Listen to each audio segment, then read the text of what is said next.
নমস্কার বন্ধুরা, চলে এসেছি তোমাদের সঙ্গে একদম কম তেলে কি করে বরবটি ভাজা যায়। হ্যাঁ, তার জন্য বরবটি দেখো ছোট্ট ছোট্ট করে কেটে নিয়েছি, আলুও দেখো এরকম ছোট ছোট করে সব কেটে নিয়েছি আর জলে সুন্দর ধুয়ে নিয়েছি। এবার দেখো এই যে গরম জল বসিয়েছি, হ্যাঁ গরম জলে দিয়ে দেবো নুন আর হলুদ। হ্যাঁ, এই যে জলের মধ্যে নুন আর হলুদ দিয়ে দিলাম আর এইগুলো সবজিগুলো দিয়ে দেবো। একটু হাফ একটু সেদ্ধ করে নেবো, আমি সবজিগুলো একটু সিদ্ধ করে নেবো।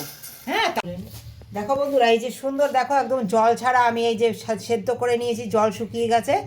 এবার দেখো আমি এই যে তেল গরম করেছি, সামান্য তেল দিয়েছি, তেলে দিয়ে দিচ্ছি পেঁয়াজ, রসুন আর একটু কালো জিরে।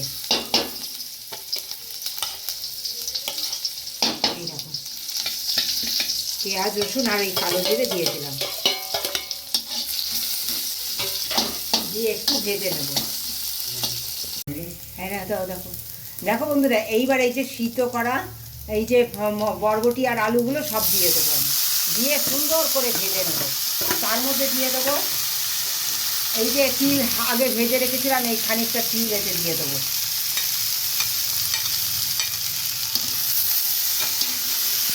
দেখো একদম কম তেলে কত সুন্দর আমার এই ভাজা হয়ে যাবে,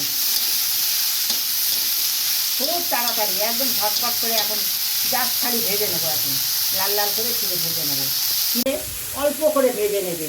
হ্যাঁ, শুকনো খোলায় ভেজে নিলেও ভালো হবে আরও। এবার আমি একদম লাল লাল করে ভেজে নেবো। তৈরি হয়ে গেছে একদম কম তেলে আর খুব তাড়াতাড়ি। একটু সিদ্ধ করে নিলে না একদম তাড়াতাড়ি 2 মিনিটে আমার এই ভাজা তৈরি হয়ে গেছে। এবার আমি এটা নামিয়ে দেবো, সুন্দর তৈরি হয়ে গেছে যেগুলো দেখতে পাচ্ছ, খুব কম তেলে। হ্যাঁ, আমি এবার নামিয়ে দেবো, এটা কষ্ট মুছে নিতে হবে। এর উপর দিয়ে আবার একটু তিল, আমি এই যে ভাজা তিল সুন্দর ছড়িয়ে দিলাম। হ্যাঁ, কেমন লাগলো তোমাদের? একবার করে এইভাবে খেয়ে দেখো, আশা করি তোমাদের খুবই ভালো লাগবে। এই ভাজা এক থালা ভাত শুধু তোমরা এই ভাজা দিয়ে খেতে পারবে। তোমরা যদি এইভাবে তিল দিয়ে করো না, দারুণ স্বাদ লাগে, দারুণ।